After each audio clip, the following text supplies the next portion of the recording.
Hello, everybody. Welcome to the Saturday live stream. A lot of things to go over, so let's just jump right into it. So today we're talking about the Midnight airdrop, and this has been a lot of chatter about this, a lot of people having questions about it. So I thought I'd just cover this in one complete video and go from there. Now, if you're not familiar with this, this Midnight token, it looks like as far as it's going to be a free and equitable airdrop. And it looks like 100% of the total supply will be allocated to claims by the community of eligible participants. Who are those eligible participants? Well, guess what? That's you. If you have a wallet that has Cardano of $100 or more, you're eligible. 50% of total supply is going to ADA holders. Congratulations, Cardano holders. If you held Bitcoin in a wallet, 20% of the supply is going to Bitcoin holders. And then 30% is going to Ethereum, Solana, XRP, BNB, AVAX, and basic attention token. And that's also going to those holders. So if you own that or a multiple of that, congratulations, you're in the running to receive a free airdrop, which is fantastic. Now, the thing is, my question was this: who cares about another airdrop? I really couldn't care less. But if we think about it, this is what Midnight's trying to do. Did you know that every time that you send something to somebody in your crypto wallet, they can track that and they can see how much you absolutely have? Now think about that. How many different people would you like to know how much Bitcoin you have, how much Ethereum, how much Solana, XRP? You see where I'm going with this. When you add Midnight on there, they can't see that part. And I asked this question to people, is like, look, if you think privacy is something good for you, then sound off. How many of you have actually used a mixer or a stealth type of wallet? It was pretty amazing to me. It looks like 8% of people have used a mixer or a stealth wallet. And the large majority, 90%, are like, I've never used it, or what the heck is even that? So I think privacy moving forward can be something that's important for some people, not all. But I think for a lot of people, it actually is. So that's pretty much the good parts of Midnight, what's going on.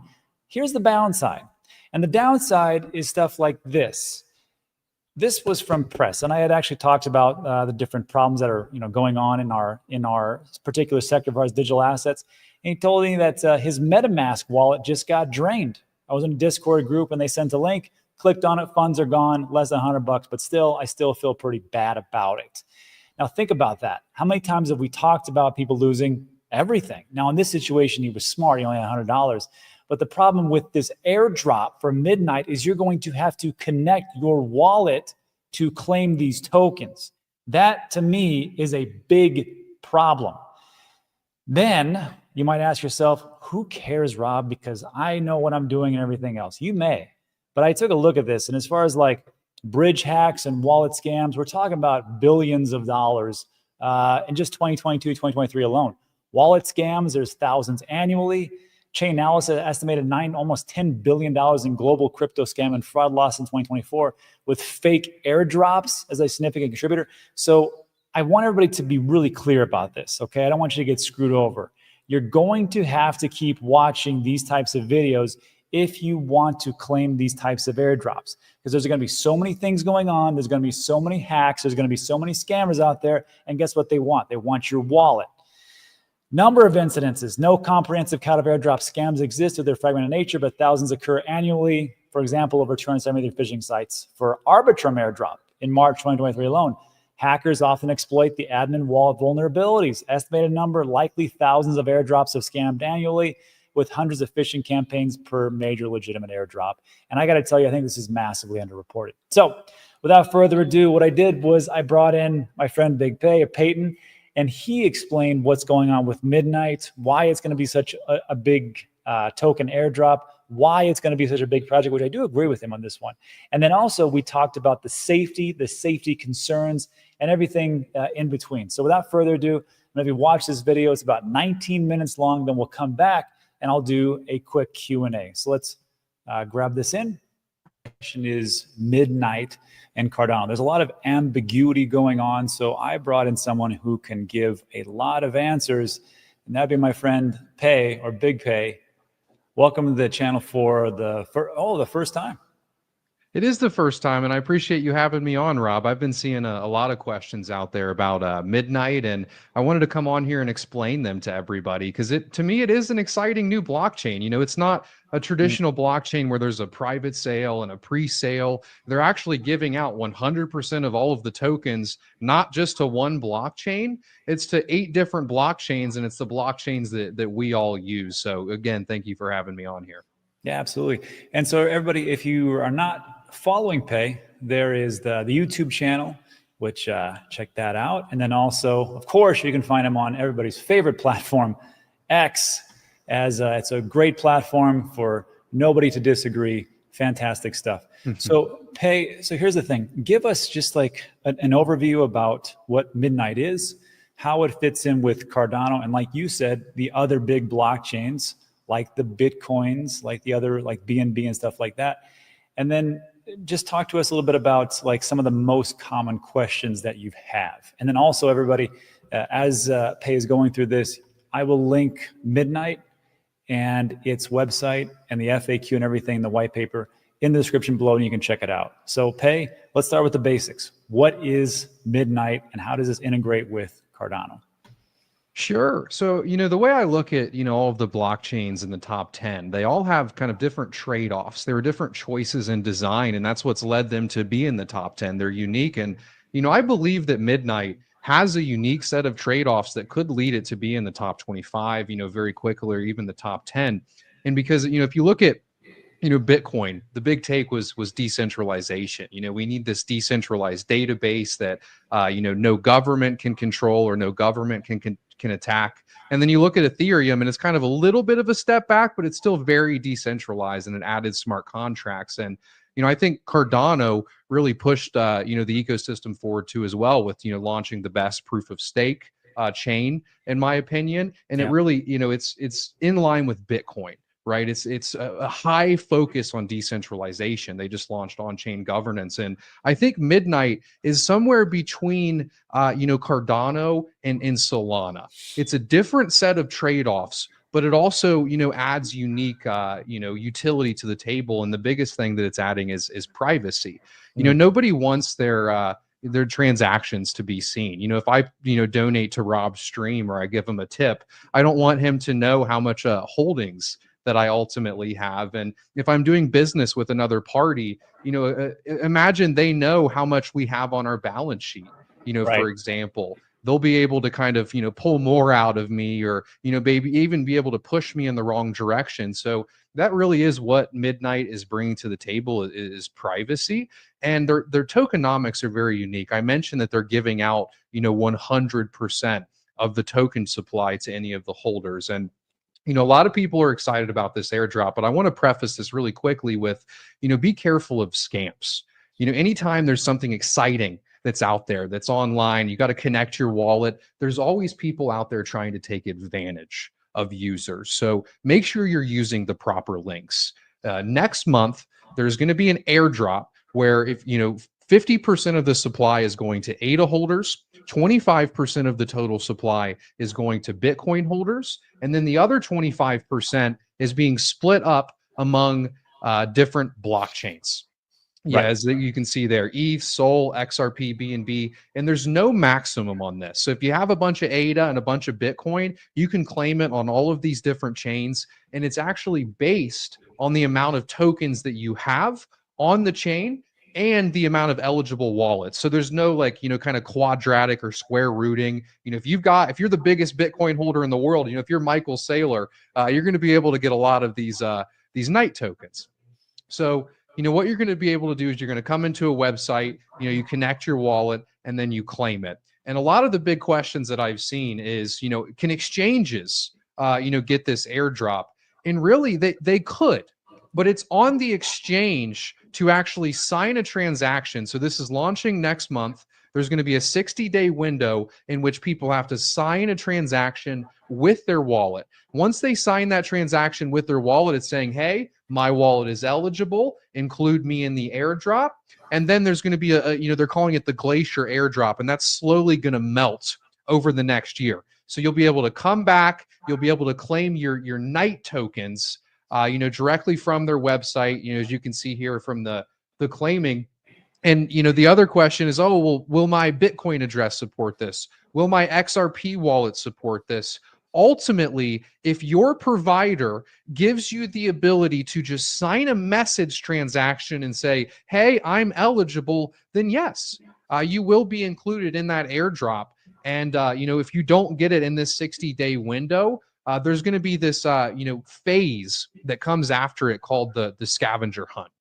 And essentially what you're going to have to do is, you know, open up something on your browser or on your mobile phone. It does a little bit of compute, and you essentially start mining these night tokens.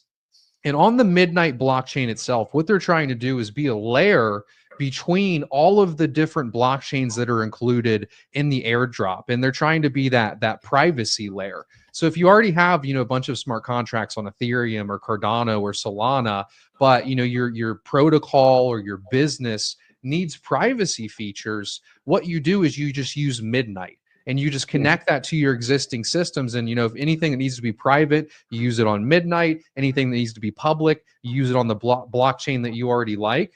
And they're actually doing a 2-token model here.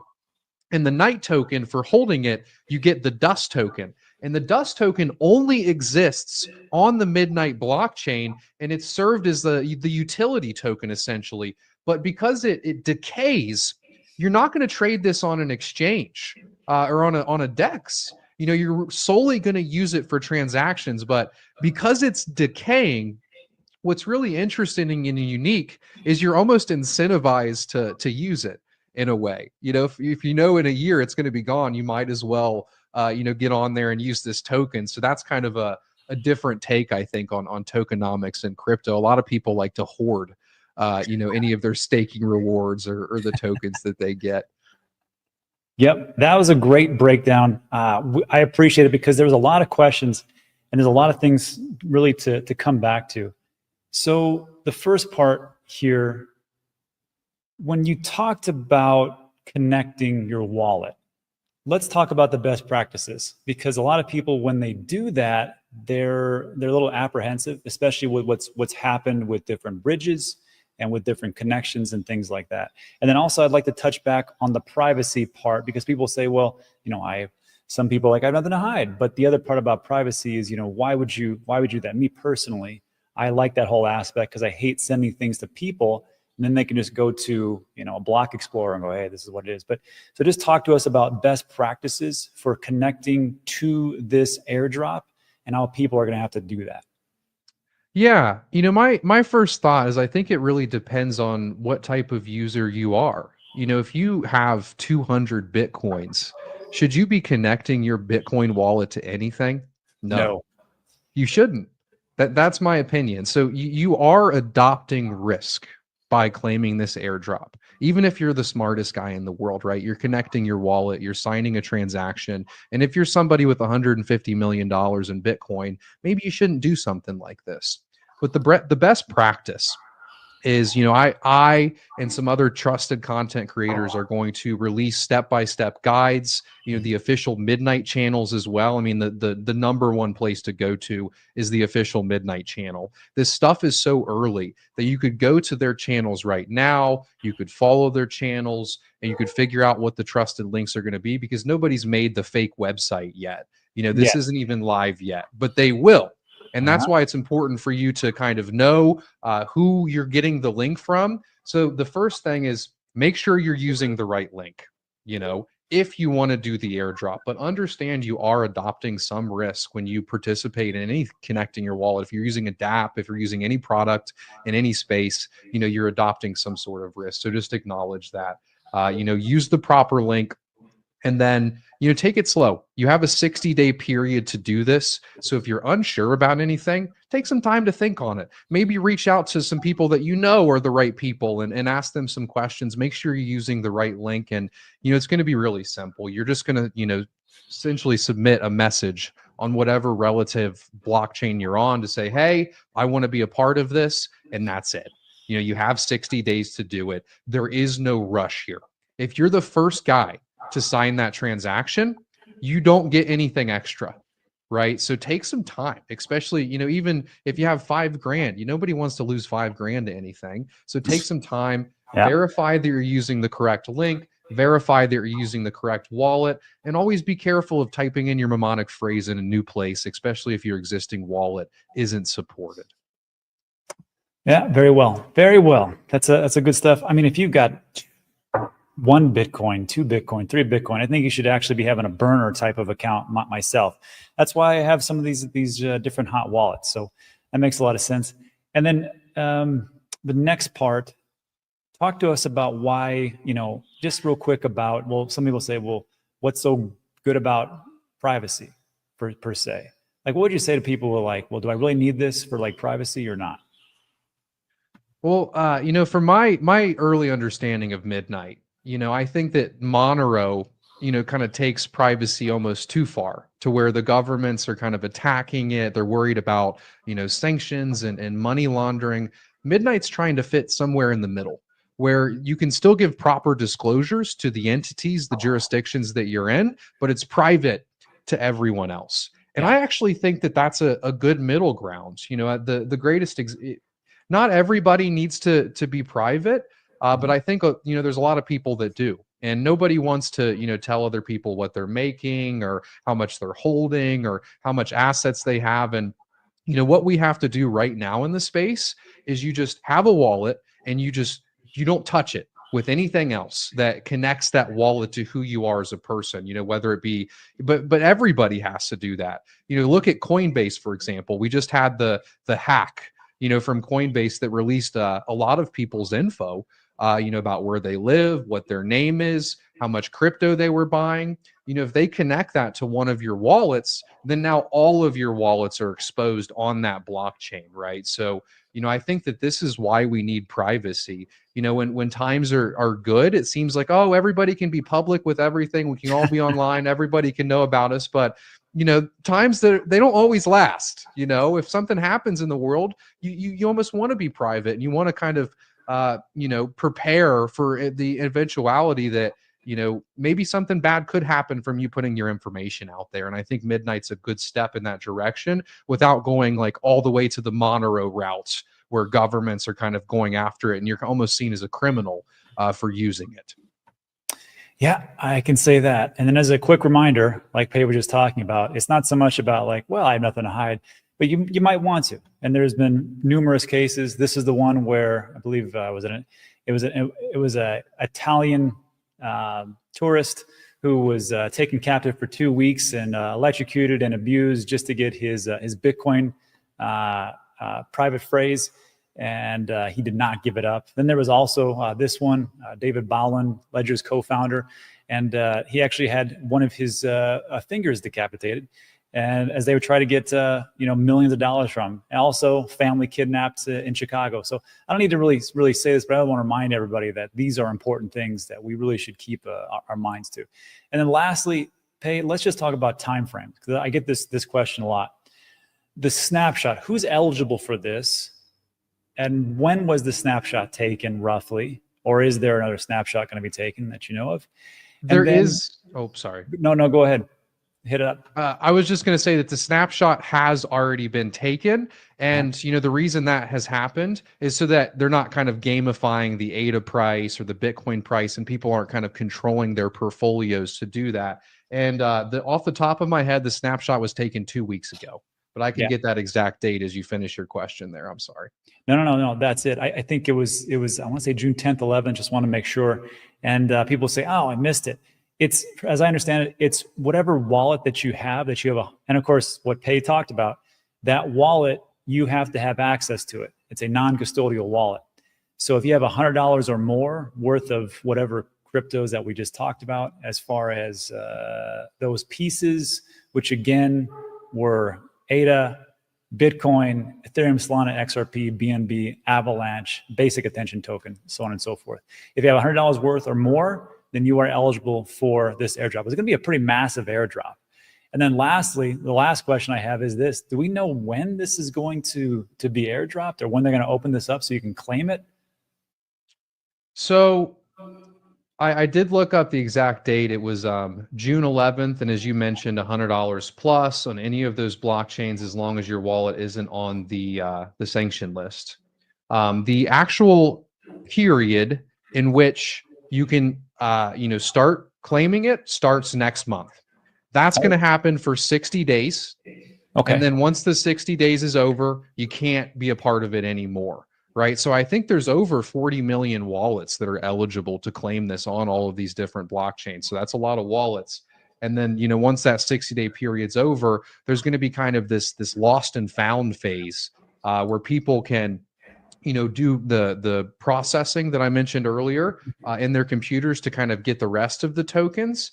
And then that lasts specifically for, I have it written down here, 30 days at the scavenger mine phase. And then after that is when the claiming is going to start, but it is vested over a 1-year time in which, so you kind of have to come back and claim it over and over and over again. So well, that makes sense. I mean, I got time. I don't know if everybody else who's watching this video does. I think we do.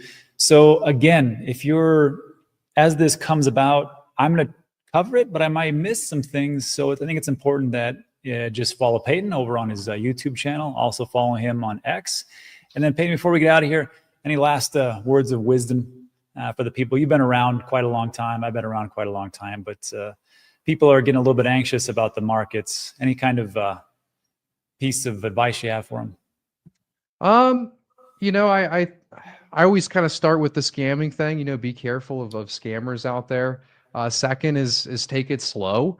I think that things probably are going to turn around here depending on what coin you're in, and when that happens, remember to take profits. We always start to feel like a genius when the number goes up, and we start to feel like, oh, we're smarter than everyone else. So take some out slowly, DCA out in the same way that you DCA'd in, and be careful of the new and shiny things. I personally have been dealing with the Celsius stuff. I got sued by Celsius, and it's because I was chasing an 8% yield. So stop chasing new and shiny things. Take it slow, keep educating yourself with solid content creators that aren't pushing you towards crazy things. And I think we're in a really good spot, to be honest. Everybody's worried about altcoins, but I mean, look at the regulation change in the United States. It may not matter as much if you're a European or you're an Asian, but I've been watching them kind of clamp down on creators in this space, builders, and put them in jail. And now they're opening up legislation that allows us to innovate in the United States. So I think that the future is very bright, as long as you're not in some VC scam coin where they're going to dump on you for the next couple of years. So which is a lot. Anyhow, yeah, a lot of it. Peyton, thanks again for stopping by. Everybody, again, follow Peyton. There's links in the description. Find out more about Midnight. Also, link in the description. We'll cover this as time goes on. Peyton, thanks so much for stopping by. Thanks for having me, Rob. It's always a pleasure, and I enjoy the streams. Thank you guys for tuning in. All right, everybody, let's jump back. All right, so Peyton, thanks. That was a pretty good, comprehensive look at what was going on with Midnight. And now, first of all, thanks everybody for sticking with us. Now let's get into a little Q&A, and we'll talk about some of the big questions that you have. I wish Peyton could come here. He unfortunately is indisposed of this weekend, actually enjoying the weekend that we all should do. But I think I can answer most of these, and we will go from there. So I started a couple of them. And one of the questions Uni asks, well, what if I sold after June 11th? Because the snapshot was taken on June 11th by midnight for this airdrop to be eligible, just to see how much everybody has in there. All these different wallets. Again, Bitcoin, Solana, Cardano. I mean, Cardano is the lion's share. BNB, XRP, Basic Attention Token, Avalanche. All those different wallets that are out there. Now, again, they have to be non-custodial wallets, meaning, and like Peyton said, these exchanges, they can definitely be a part of it, but so far, I don't think any of them have actually signed up for them to do airdrops. Really rarely do we see that. However, Kraken is getting into that airdrop business. So very interesting. But the question is, what if I sold up on June 11th? This should not affect you whatsoever, because the snapshot was taken on June 11th. There was no pre-warning of that. They didn't put that out, which was a pretty smart thing to do, I think, because they're giving away the entire amount via their tokenomics to all the different holders that have $100 worth of these different cryptos and different wallets.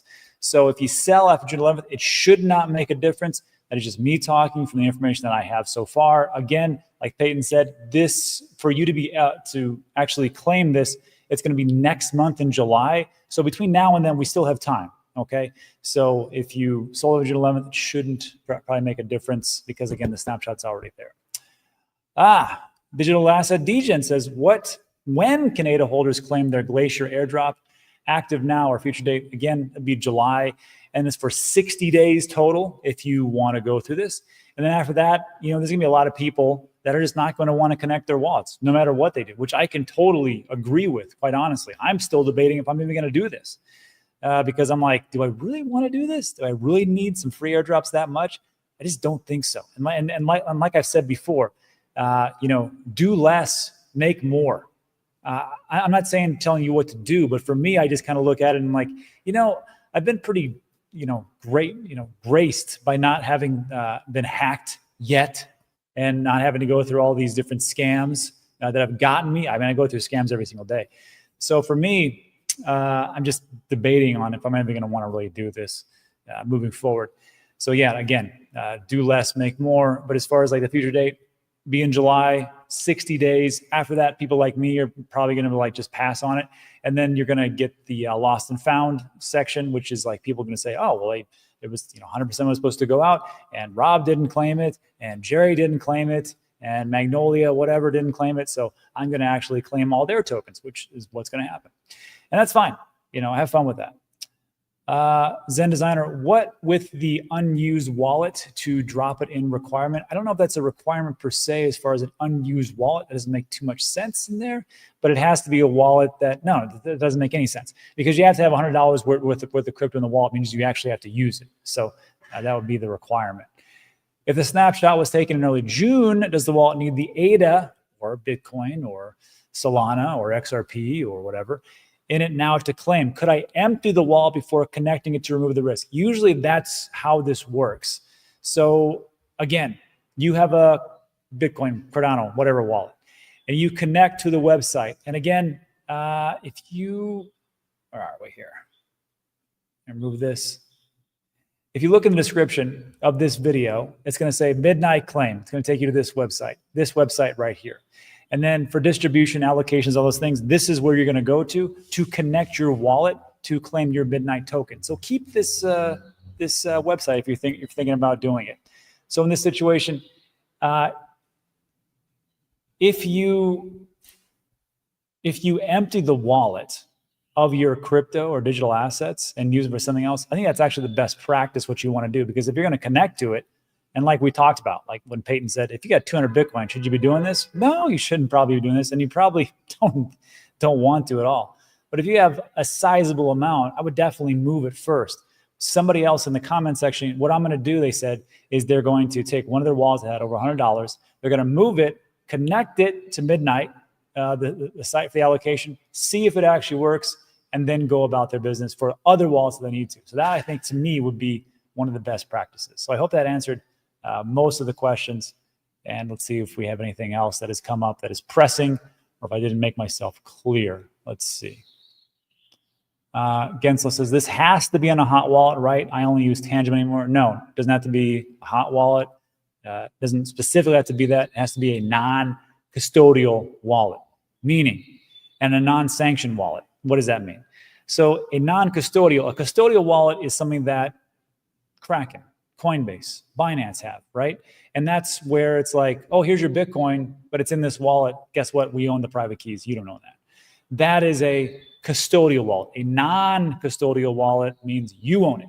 You have the private keys. You have the mnemonic phrase. You have the TANGEM, which you have the 3 cards and all that great stuff, right? So it just has to be a non-custodial wallet. That could be hot. That could be cold. Cold wallet, air-gapped, means it doesn't connect to the internet. Hot wallet means it's always connected. Something like a Phantom wallet on Solana, or something like a MetaMask wallet, right? Or something like Lace for Cardano. Those are all browser-based hot wallets because they're always connected to the internet. And that, I think, should answer that question. Fred Byte says, you guys mentioned the list of approved wallets. There's been some back and forth about Cardano wallets, but I haven't seen anything like where it says, okay, we're the only Cardano wallet. There was wallets like Lace that put out a tweet or a post and said, hey, we're going to be part of the Midnight airdrop. Yes, they are, but it's all the different wallets that are out there that are non-custodial, non-sanctioned. Oh, that's the other question. What is non-sanctioned? Well, if you have a wallet, let's say you're from, I don't know, you work for North Korea or something like that, and somebody's labeled that, usually the US government, they said, hey, this is a North Korean wallet. This is, you can't trade within this wallet because we know where you're actually at. You didn't use the VPN like you were supposed to, or whatever. I'm not advocating for North Korean wallets. I'm just saying something like that. It's a sanctioned wallet. Can't use that. Okay. So that's the difference between sanctioned, non-sanctioned, so on and so forth. Let's see. Your bank and Kraken doing okay. Pretty great. Still connected. This was the biggest issue for me not using Kraken. Now that I can connect, they're the only ones that I use. Bear market is here. Perhaps it's not too bad.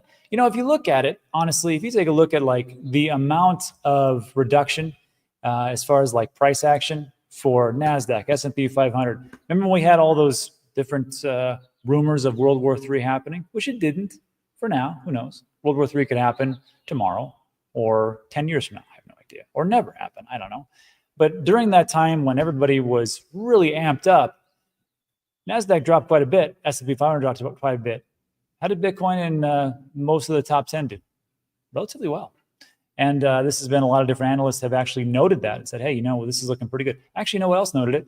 The president of the United States was in a press conference and said that exact same thing. So I'm like, I'm glad he got that part. Let's see. Bank of America and Chase Citibank all have closed my account for crypto trade using TD for now. That's insane. I wonder why they would do that.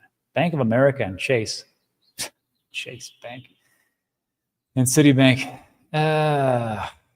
Yeah, banks will do that. And that's why they suck. I'm still debating too. I'm paranoid. Chris, this is probably why you'll make it in crypto. Only the paranoid make it. Rob, does Kraken also have debit cards available? Not yet, but those are coming soon. And again, if you are looking to get into Kraken, there's a link in the description. I'm going to give you 20. Well, I'm not going to give you $25. Let's be honest. If you sign up, you get $25. All you got to do is use, buy $100 worth of crypto and you get $25 in a stable coin. I mean, how sweet is that? So that's Kraken. And then as a reminder, it's available everywhere. It's 190 countries. They just don't do things in like Afghanistan, Iran, and Russia. And then, of course, I talked about this. Why another crypto exchange, Rob? Well, it's because during the bull market, you're probably going to want something. Or even at any time. It's not like, Coinbase goes down more than Solana. Hey, I know. If you own Solana, you're not happy with me. But hey, whatever. And then also, this is my strategy. Use a ton of different tangems, ton of different ledgers. Have custody with iTRUST, the same custodial service that BlackRock and MicroStrategy use, which is Coinbase Prime. And then use Kraken to buy all my crypto. And then someone pointed this out to me, and I have to tell you, it was a pretty smart move for them to say, Rob. They said, Rob, remember how long Kraken's been around? Since 2011.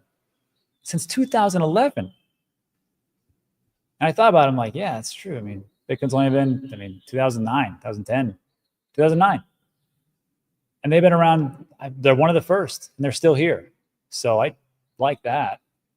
Dollar cost average, advanced stuff. You can actually buy stocks. They got a proof of reserves. Pretty cool. Also, as far as Coinbase goes, Coinbase One, which you get up to $10,000. Did you know that it costs like $19 a month if you do it for a year and $30 a month if you do it for month to month? And Kraken does the same thing, but it's $5 a month. And then you get airdrops. You get to talk to real people like I did, which was pretty crazy. I got a real person. Links in the description. And like I said here, it's an affiliate link. You don't have to use it. You just don't get $25. And then for everybody, for all the troll masters, but Rob talked about Voyager and Celsius. Yeah, well, I also talked about all these centralized exchanges and DEXs and cold storage and hot storage. So just letting you know. Anyhow, links in the description. Check that out. That was a long answer. Sorry. All right. Thanks, Rob. Kind of coin flipping on myself. If you got a wallet that you don't really use too much, like, I got some dust in there. I got, a couple $100 here and there. Why don't you just give it a roll, see what happens. And then like the other gentleman said, why don't you just move all your crypto out of that wallet, then connect, and then see what happens. You can do that. I'm personally not going to connect my cold storage. I'm just not going to do it. I just know me. But that's me, right? I'm paranoid. You're not paranoid. Well, some of you are. Let's see. If I empty a TANGEM and claim, can I then disconnect the wallet and it's safe? Or once connected, is the wallet potentially compromised forever? You know, I really need to go through this with you guys to show you how to disengage every wallet that you connect to. So like when you do this with TANGEM, you know, in the settings, there's a way to disconnect from the decentralized exchange, from the airdrop, from the bridge, or whatever you're doing. You have to click on it and it disconnects. It's the same thing with MetaMask. It's the same thing with Phantom. If you'd like to see that video, I need to show it to you. Just let me know in the comments, but you should be disconnecting everything every time you use it. That's it. Let's see. Yep. UW says the snapshot has been taken. Move everything to a new wallet, then you have no risk. There you go. Uzi says, Rob, did you have to go through KYC all over again with Kraken? No, because I signed up like 3 years ago. I just never used it. The only thing that they asked me was for me to trade stocks, because I'd like to get some Circle stock, and I'd like to get some Coinbase stock, and I'd like to get some MicroStrategy, because right now I'm using Robinhood, and I don't really like that interface. So I had to send in some information to me to trade equities and stocks, which is right there in the app. It's been a week and they still haven't gotten back to me. So kind of bummed out about that. But as far as like for crypto, if you've ever signed up for it, you shouldn't have to. You probably just redo some things like I did, which was like your password. That's pretty much it. And it takes me, like people who have signed up already, they said it'd take them like 5 minutes to sign up. So that's it. A1's got a point. This is the problem with crypto. These geniuses over freaking complicated too many steps, and then the risk factors, all this for what? Perceived value of Midnight or Night token, more greed, shaking my head, LOL. It's true. And this is like, the reason that I cover it is because people want me to cover it, right? And they say, hey, we have questions. And there's so much out there. I just want to make sure everybody's taken care of. I cannot stand it when I get emails and messages and things like that where it's like, hey, Rob, I got screwed over and I lost everything. It hurts. It hurts me, and I know it hurts the person that sent me that message. So like when these things come about, I'm like, I know people are going to do this, so just do the video so they understand the risks. Instead of just going, it's going to be the most awesome thing of all time. It's risky. If I have ADA staked in Yoroi, one of my least favorite wallets, I'd have to unstake, empty it, and then attach and claim, then restake. Seems not worth doing. Do nothing is best. To be safe, yes. You could, just balls out, just say, I'm just going to connect to it. But, it's up to you. I know some people are saying, Rob, why are you fudding the whole process? I'm not fudding the whole process. I'm trying to keep everybody safe. Maybe it's unwarranted. Maybe everything is like super smooth and easy and there's no hacks, whatever else. But I'd rather err on the side of caution. That's all. So we'll never hook my address to this. It may be public, but not for me. Just been through too many bad things. Me and you both, buddy. Thank you. You're welcome. Yeah. These devs ever hear the term keep it simple? They're doing their best. That's all I'll say. It's not the devs' faults. Okay, it is the devs' fault sometimes. And they try to do the best work. Let's see. Meme, thank you for bringing on Peyton to explain it all to us. He is definitely an expert when it comes to Cardano. He definitely is. That guy knows everything. Okay. Zen Designer now says again, from their website, it says it must be an unused address. Okay, let's take a look here. Let's all go through this and what that actually means. Okay, it's not on this page. Let's look on the FAQ. Okay. Okay. This is the Cardano destination address is unused. Do you know, this is only for Cardano. And do you know when you're in a Cardano wallet, they give you like 30 different addresses you can use and you can generate even more. What they're saying here is if you're going to claim it, use an unused address for Cardano. So when you go in there, of course, you're going to use your Cardano wallet, right? You're going to buy stuff, you're going to move stuff, you're going to do this, whatever wacky stuff that you do. And then just pick one of those addresses just for Cardano destination address and stick it into Midnight. Okay, hope that makes sense. Okay. I got here late. Yoroi sucks. Sorry. I've never, if there's ever a problem with our stake pool, D-News, for people reclaiming rewards, it's always Yoroi, always. And then I have to tell people, well, you know, because they're always ticked off at me and my team, and they're like, well, you didn't give me any rewards. I'm like, it's not me. You go to Yoroi, go to the FAQ section, reach out to them, and they're like, oh yeah, we have this glitch, and da-da-da. Hard pass. Sorry. Is there any possible way to donate the airdrop without exposing my wallet? I don't think there is, but there is some way. I'll let you know. I don't think it is. Based Bailey. Too risky. Jeez. So right now, there's some people in the comment section going, great. Rob's doing my job for me. Like Mr. Burns. Excellent. Now I don't have to deal with all the competition because all these people think it's too scary. You can look at it two ways. I've been using Bank of America to buy crypto for 10 years, never had a problem. Yeah, it is interesting. Maybe it's just different regions. Maybe that's the big thing. Rob, Bank of America has been super good with me.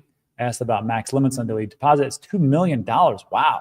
They only flagged my account for review, never locked. I spoke with them, told them my exchange. Good points. Good points. Huntington Bank, still working awesome. Great. Rob, do you have a link for those who have Kraken and want to buy the annual program where it's $5 per month? It's on your app.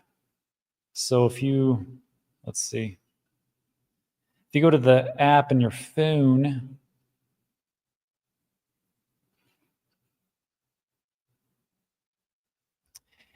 if you go to the app on your phone, in the upper left-hand corner, it will have your initials. Mine are RW. And I click on that in the upper left-hand corner. Nice little circle right above the portfolio value. And then when that opens up, it says Kraken Plus.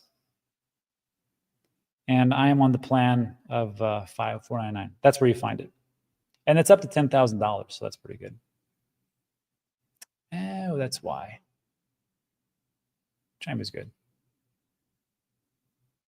All hot wallets can disconnect. Do it now. Exactly, J2. You're right on. That would be a good review for security, for sure. Jesus. Jeff left. Sounds like me. This sounds like a huge recipe for a disaster. It may be, or it may be awesome. It just depends. Is Kraken available in New York? It's not. Isn't that funny? Isn't that amazing? I'm going to show you that again. That's a good point. So this is how bad New York is as far as like being a little overprotective over the nanny state. Kraken's available in over 190 countries. Kraken prohibits services in the following 14 countries and regions: Belarus, Russia, Crimea, Donetsk, Luhansk, regions of Ukraine. I know I didn't say that right. Regions of Ukraine, Afghanistan, Iran, Iraq, North Korea. That's kind of weird. Japan, Syria, Africa, Libya, Sudan, South Sudan, Congo, and Cuba. Oh, and also New York, Washington, and the state of Maine. How sad is that?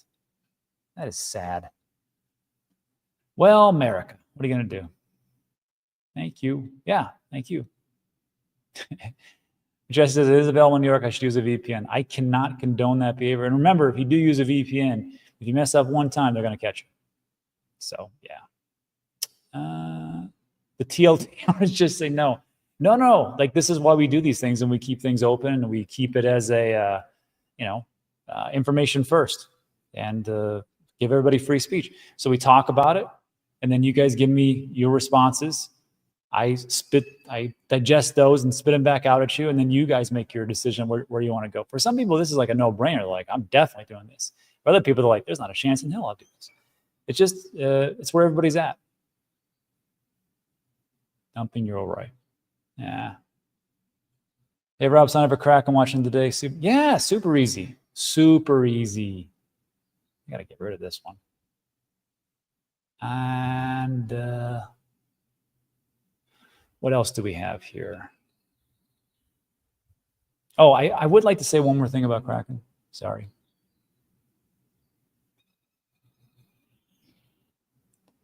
Which was, because everybody's talking about this new Coinbase card. They're all in love with it, which is cool. Great. But just so you know, that card, it does look pretty great. Maximize your experience with Coinbase One. See where it says hold more, earn more?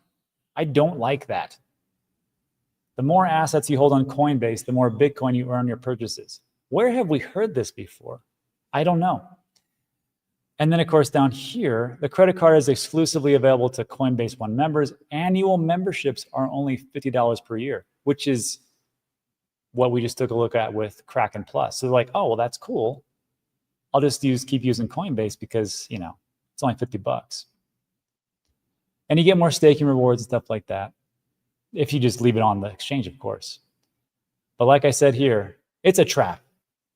First of all, they want you to keep everything on there. I don't know what's going to happen. I never like people leaving things on exchanges.